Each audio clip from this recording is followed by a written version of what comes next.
Higgins.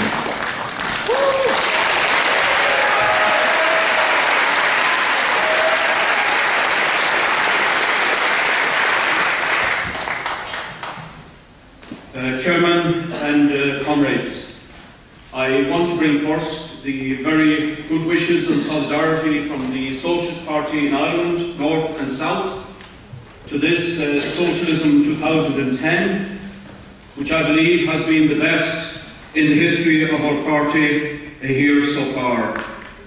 Now in Northern Ireland, working people are bracing themselves for the same cuts in services and living standards as in England, Scotland and Wales. But in the south of Ireland, in the Republic, the deepening economic difficulties amount not so much to a crisis, but to an absolute disaster, which is dominating the consciousness of all in our state at the present time, from the working class to the capitalist establishment itself. Today's Sunday newspapers, for example, are full of foreboding about the near-term future. The Sunday Tribune has a headline, "Ireland on the brink of bailout as bond markets cease lending," and quote a leading bond expert, speaking on the basis of anonymity itself. It says, for fear of facing instant dismissal, so the government's bet that €6 billion in cuts will help Ireland return to the debt markets in 2011 is snookered, and it will be unable to sell a single Irish bond next year. And furthermore goes on, there are no buyers for Irish bonds, meaning the government won't be able to get the money to continue with services and public spending. They are talking about a default, and with the Germans talking about a default, there is no way anyone will buy Irish bonds in 2011. Ireland is snookered, and that is from those who are desperately anxious to lend lots of money to Ireland if they hoped that it would be paid back with the massive interest that they are demanding at the present time. Now all this, and real talk of the possibility in the next year or two of a forced default by the Irish state, and force it into the arms of the IMF and the EU Commission to have the economy and the financial system run more or less directly.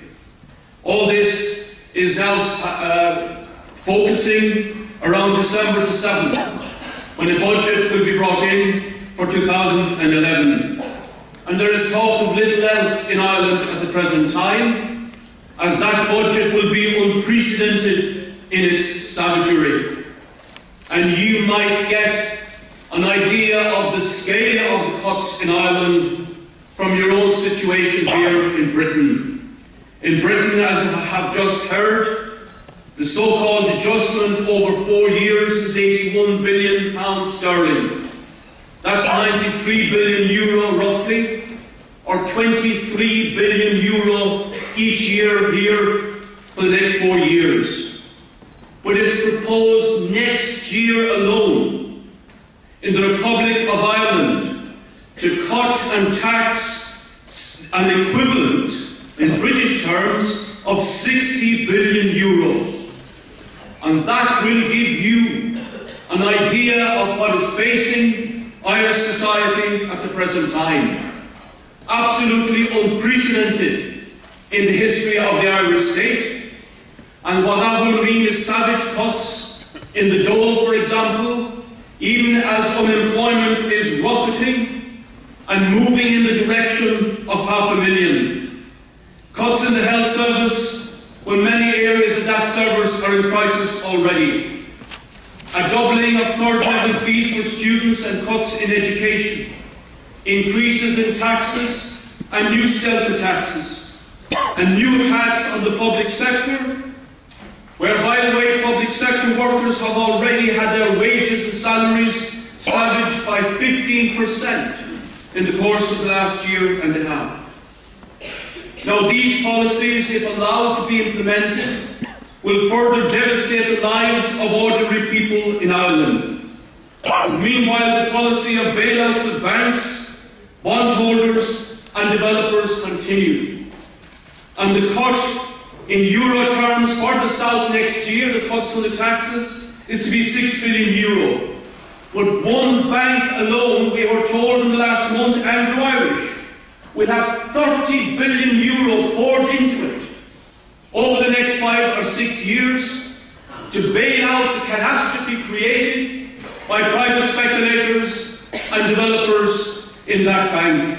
It really does beg a belief.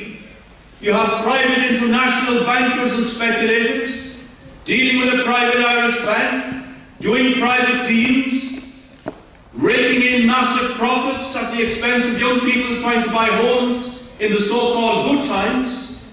And when the bottom falls out of their private deals, they present the Irish working class with the bill. And every arm of the establishment is bullying and intimidating and threatening the Irish working class that they have no alternative except to accept that bill.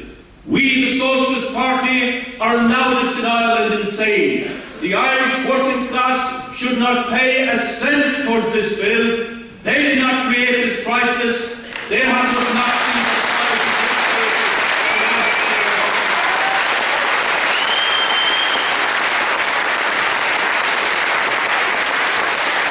And we have now, on a daily basis, we are threatened with the markets.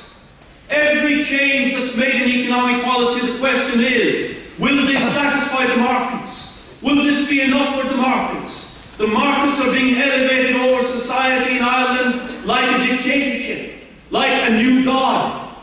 And no one is questioning that God except, above all, the Socialist Party. And we insist on demanding, who are these dictators? Who makes up this dictatorship?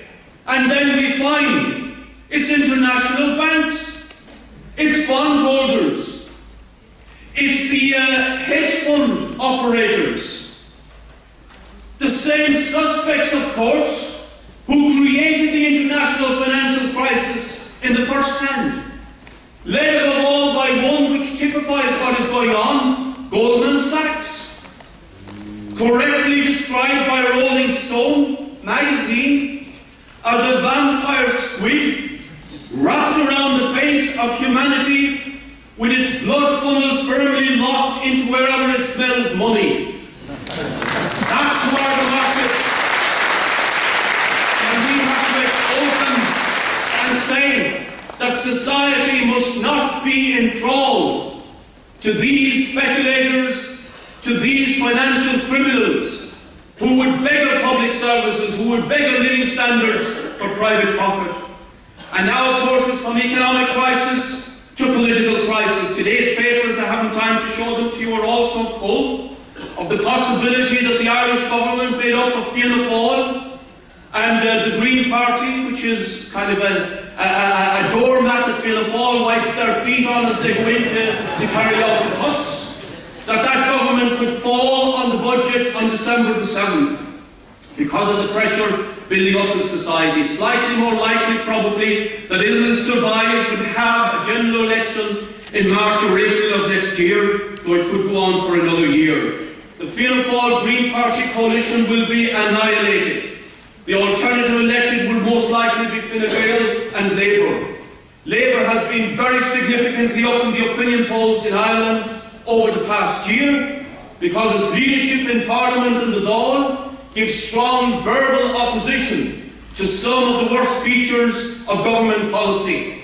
But unfortunately, the Labour Party does not represent an alternative, because at the same time, speaking out of the other side of their mouth, they accept the parameters of the cutbacks, of the amount of funding that has to be reined in, the extra taxes that have to be raised, and therefore a Fine Gael Labour government will carry out more or less exactly the same policies as the current government.